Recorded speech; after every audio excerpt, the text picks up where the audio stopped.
Hi everyone, happy Friday night. I'm not gonna lie, it's been a long one. Started at 8 this morning with a Chamber of Commerce breakfast, which was a lot of fun, but it makes it a long day now that it's 8 o'clock at night.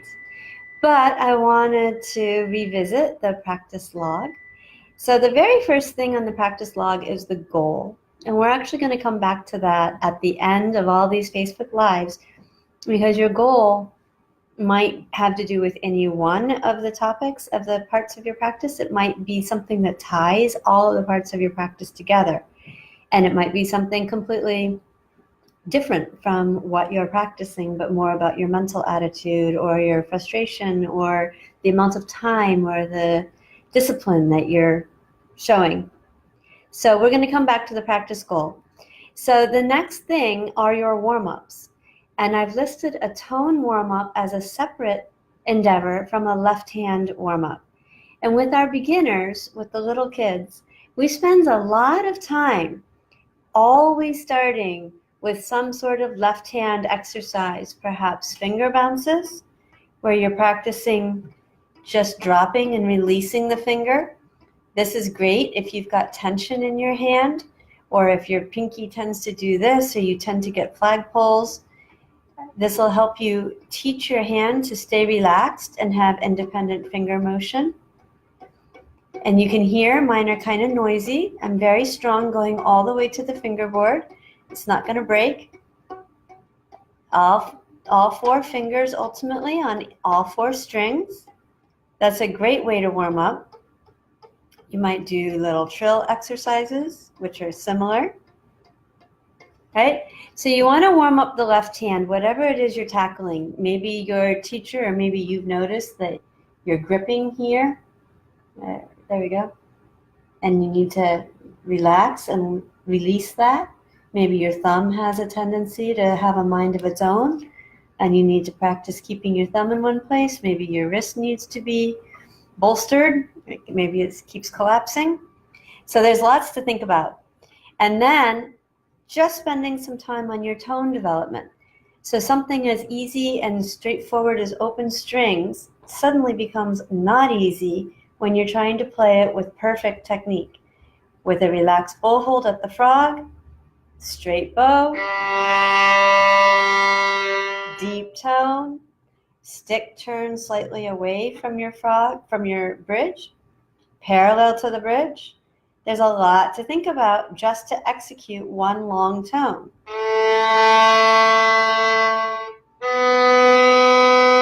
How your wrist, watching myself in the mirror here, how your wrist has to anticipate bow changes.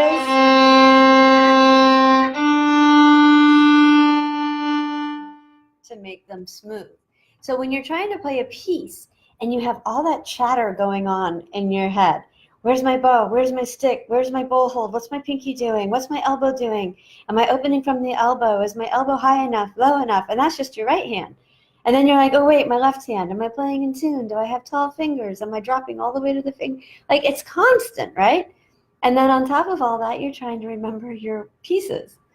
And so inevitably with my students, we'll focus on the tone on the right hand for a few weeks and really dig into something. And then, of course, the left hand falls apart. And all of a sudden, we can't play in tune anymore. So then we have to switch gears, keep as much of that right hand work as we can, but then we got to go think about the left hand again. So I think it's very helpful and more productive to actually just designate a few minutes of each practice to warming up each hand without worrying about trying to get everything right all the time.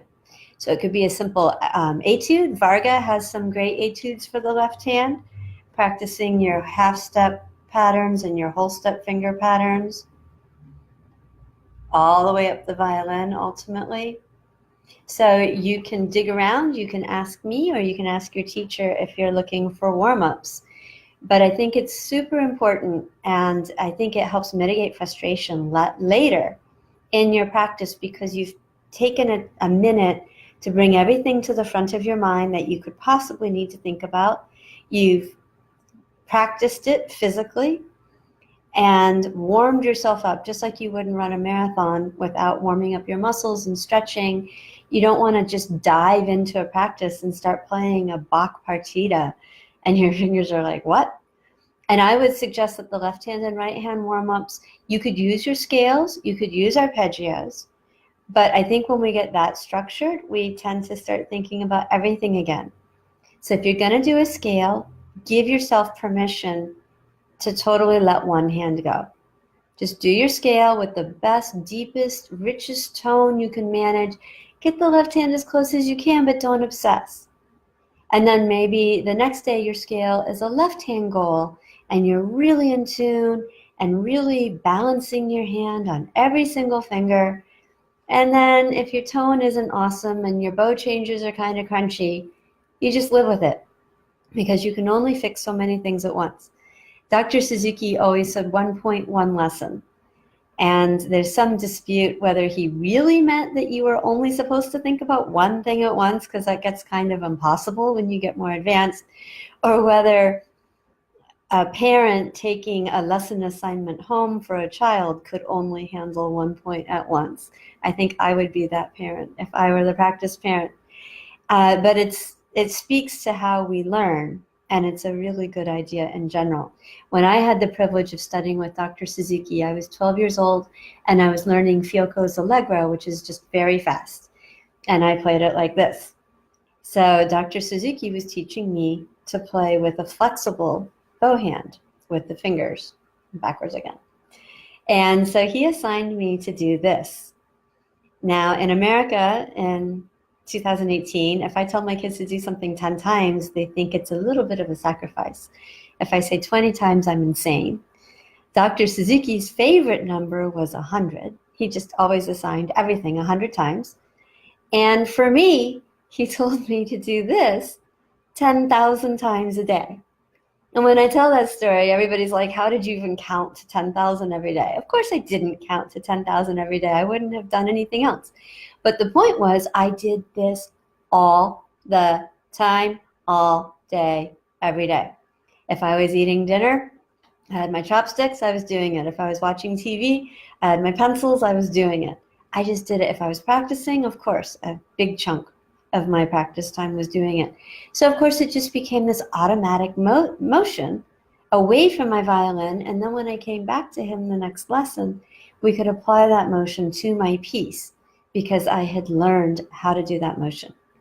So that story illustrates too exactly how much repetition it really takes to learn how to do something well. Playing the violin and playing any musical instrument is a physical activity as well as a mental and emotional and artistic one. And I think as adults, we have this habit. We watch somebody do something, so we think we should be able to do it.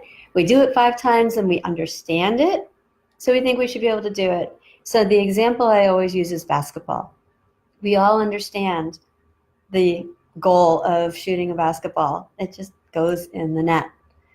But how many of us can do it? And how many of us can do it reliably enough to make the mega bucks that the professionals make? And how many baskets did they have to shoot before they could guarantee that in the big game, when they had to take that $1 million money shot, they were going to make it? It's an enormous amount of repetition. And we lose track of that when we learn things, I think, as adults. But when we're children, we just do it automatically because everything in our lives takes repetition and we get used to it. But when we're adults, we're trying to be efficient. We're trying to use our time wisely. And repetition seems like it takes too much time and is not efficient. But it is. So when you're warming up, repetition is your friend. Just do those finger bounces, over and over and over until you really feel comfortable and warmed up. In my case, I'm pretty cold tonight. My hands are cold. So I would do them for a while and make sure that I really had my facility in my fingers before I tried to play anything fast. So that's it for the practice log tonight. Left hand warm up, right hand warm up, break it apart, give yourself permission to be good at one thing and let the other thing go. And then as you progress, eventually, of course, you'll build the skill and they will come closer and closer and closer together. Have a great weekend, and I'll see everybody again Monday night.